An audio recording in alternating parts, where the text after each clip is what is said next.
नमस्कार। आकाशवाणी जयपुर अजमेर से प्रस्तुत हैं प्रादेशिक समाचार।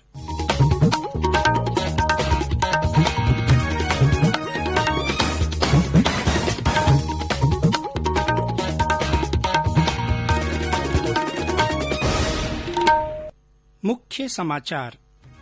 प्रदेश के सभी कंटेनमेंट जोन में कल से 31 दिसंबर तक रहेगा लॉकडाउन। 5 और जिलों में लगाया जाएगा रात्रिकालीन कर्फ्यू। केंद्र सरकार ने कोविड-19 वैक्सीन विकास के लिए की 9 अरब रुपए के पैकेज की घोषणा। प्रदेश में जिला परिषद और पंचायत समिति सदस्यों के तीसरे चरण के चुनाव के लिए कल डाले जाएंगे वोट। मतदान की सभी तैयारियां पूरी। और गुरु नानक देव जी का 551वां प्रकाश पर्व आज। गुरुद्वारों में हो रहे हैं शबद कीर्तन के कार्यक्रम। समाचारों के साथ मैं जितेंद्र सिंह पूनिया। कोविड-19 महामारी के खिलाफ देश एकजुट होकर लड़ रहा है। आप भी हमारे साथ सुरक्षा और बचाव के 3 आसान एहतियाती उपायों का संकल्प लें। मास्क पहनें, 2 गज की दूरी है जरूरी, सुरक्षित दूरी बनाए रखें, हाथ और मुंह साफ रखें। और अब समाचार विस्तार से। प्रदेश के सभी कंटेनमेंट जोन में कल से 31 दिसंबर तक लॉकडाउन रहेगा। इस बारे में गृह विभाग ने नई गाइडलाइन जारी की है। गाइडलाइन के अनुसार सभी कॉलेज, सिनेमा हॉल और मनोरंजन पार्क को 31 दिसंबर तक बंद रखा जाएगा। कंटेनमेंट जोन में अब केवल आवश्यक गतिविधियां ही संचालित हो सकेंगी। राज्य के 5 और जिलों नागौर, पाली, टोंक, सीकर और श्रीगंगानगर में रात 8 बजे से सुबह 6 बजे तक का रात्रिकालीन कर्फ्यू लगाया जाएगा। इससे पहले 8 जिलों में रात्रिकालीन कर्फ्यू जारी है। प्रदेश में कोरोना संक्रमण से अब तक 2,34,336 लोग स्वस्थ हो चुके हैं। कल इस बीमारी से 2,556 रोगी ठीक हुए। राज्य में सक्रिय मरीजों की संख्या फिलहाल 28,758 है। कल कोरोना संक्रमण के 2,581 नए मामले सामने आए। इनमें सबसे अधिक 555 मामले जयपुर जिले में मिले हैं। इसके अलावा जोधपुर में 395, कोटा में 211, अजमेर में 164, अलवर में 126, उदयपुर में 101, श्रीगंगानगर में 100, भरतपुर में 99, नागौर में 98, भीलवाड़ा में 77, झुंझुनू में 62, बीकानेर में 61, सीकर में 53, चूरू में 49, टोंक में 43, बूंदी में 40, बाड़मेर में 38, सिरोही में 37, डूंगरपुर में 36, राजसमंद में 33, पाली में 29, जालौर में 26, जैसलमेर और हनुमानगढ़ में 24-24, सवाईमाधोपुर में 20, चित्तौड़गढ़ में 19, दौसा में 18, धौलपुर में 16, झालावाड़ में 13, बांसवाड़ा में 12 तथा प्रतापगढ़ और करौली में एक व्यक्ति में संक्रमण की पुष्टि हुई है। राज्य में इस बीमारी से अब तक 2,292 लोगों की मौत हो चुकी है।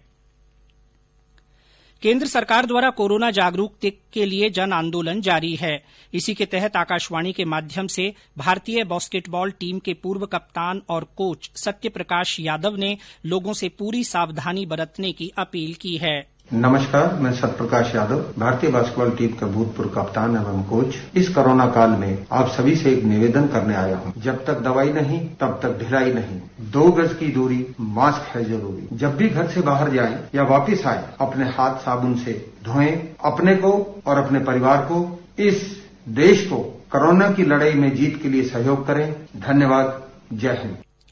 आकाशवाणी जयपुर के समाचार बुलेटिनों में चलाई जा रही विशेष श्रृंखला जनता के नाम जनता का संदेश के तहत सुनिए हमारे श्रोता का संदेश। मैं कन्हैयालाल शर्मा, ब्यावर, जिला अजमेर, राजस्थान से आप सभी से निवेदन है कि कोरोना से बचाव के लिए मास्क का उपयोग करें, बार बार साबुन से हाथ धोएं एवं आपस में 2 गज की दूरी बनाए रखें। बच्चे एवं बुजुर्ग व्यक्ति घर में ही रहें। बीमार होने पर तुरंत अपनी जांच करावें। वैक्सीन नहीं आने तक बचाव ही उपाय है। कोरोना गाइडलाइन का पालन करें। धन्यवाद। आकाशवाणी के अन्य श्रोता भी कोरोना जन जागरूकता आंदोलन से जुड़ सकते हैं। इसके लिए आपको अपना संदेश रिकॉर्ड कर या टाइप कर हमारे व्हाट्सएप नंबर 9414052368 पर भेजना है। चयनित संदेशों को आगामी बुलेटिनों में शामिल किया जाएगा। केंद्र सरकार ने देश के कोविड-19 वैक्सीन विकास मिशन कोविड सुरक्षा के लिए तीसरी किस्त के रूप में 9 अरब रुपए के पैकेज की घोषणा की है। यह राशि कोविड-19 के टीके के देश में शोध और विकास के लिए उपलब्ध कराई जाएगी। विज्ञान और प्रौद्योगिकी मंत्रालय ने कहा है कि इससे देश में 5-6 जगह टीके के विकास के काम में तेजी लाने में मदद मिलेगी। इस बीच प्रधानमंत्री नरेंद्र मोदी आज कोविड-19 टीके के विकास में शामिल 3 फार्मा कंपनियों के दलों के साथ बातचीत करेंगे। ये बातचीत वीडियो कॉन्फ्रेंसिंग के माध्यम से होगी। प्रधानमंत्री कार्यालय ने एक ट्वीट में बताया कि जिनोवा बायोफार्मा, बायोलॉजिकल ई तथा डॉक्टर रेड्डीज के प्रतिनिधि प्रधानमंत्री के साथ बातचीत में शामिल होंगे। ये समाचार आकाशवाणी जयपुर अजमेर से प्रसारित किए जा रहे हैं। समाचार अभी और भी हैं, पहले ये संदेश। चलो मिलकर एक शुरुआत करें, चलो एक फैसला आज करें, मास्क नहीं तो टोकेंगे, कोरोना को रोकेंगे, चलो एक इरादा करते हैं, चलो कुछ वादा करते हैं, मास्क नहीं तो टोकेंगे, कोरोना को रोकेंगे। समाचारों में आपका फिर स्वागत है। प्रदेश में जिला परिषद और पंचायत समिति सदस्यों के तीसरे चरण के चुनाव के लिए कल वोट डाले जाएंगे। इस चरण में 52 पंचायत समितियों की 1016 ग्राम पंचायतों में मतदान होगा। इससे पहले आज प्रत्याशी और समर्थक घर घर जाकर मतदाताओं से जनसंपर्क कर रहे हैं। राज्य चुनाव आयुक्त ने उम्मीदवारों और समर्थकों से जनसंपर्क करने के दौरान कोविड के दिशा निर्देशों की पालना करने की अपील की है।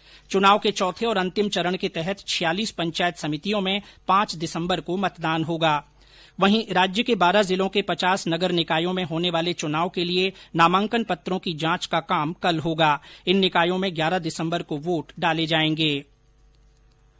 पूर्व उच्च शिक्षा मंत्री और राजसमंद से विधायक किरण माहेश्वरी का कल देर रात निधन हो गया।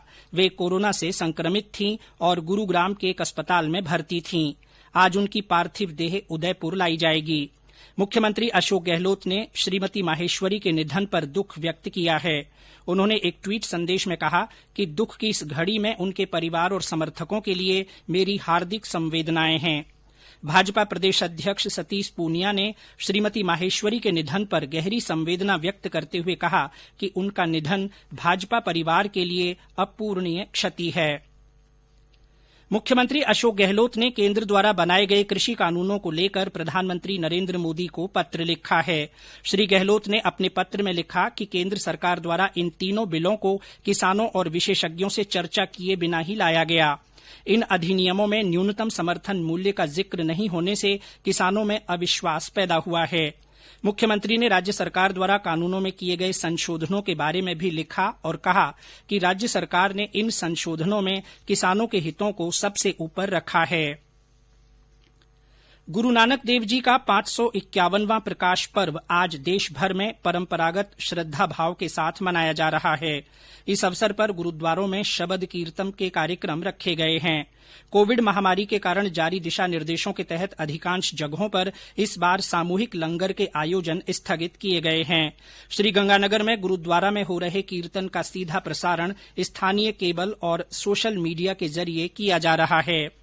राष्ट्रपति रामनाथ कोविंद ने गुरु नानक देव जी की जयंती पर भारत और विदेशों में रहने वाले सभी नागरिकों, विशेषकर सिख समुदाय के भाइयों और बहनों को शुभकामनाएं दी हैं।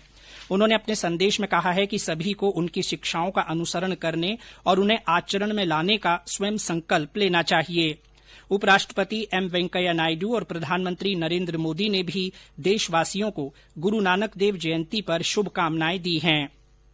और अंत में मुख्य समाचार एक बार फिर। प्रदेश के सभी कंटेनमेंट जोन में कल से 31 दिसंबर तक लॉकडाउन रहेगा। 5 और जिलों में रात्रिकालीन कर्फ्यू लगाया जाएगा। केंद्र सरकार ने कोविड-19 वैक्सीन विकास के लिए 9 अरब रुपए के पैकेज की घोषणा की है।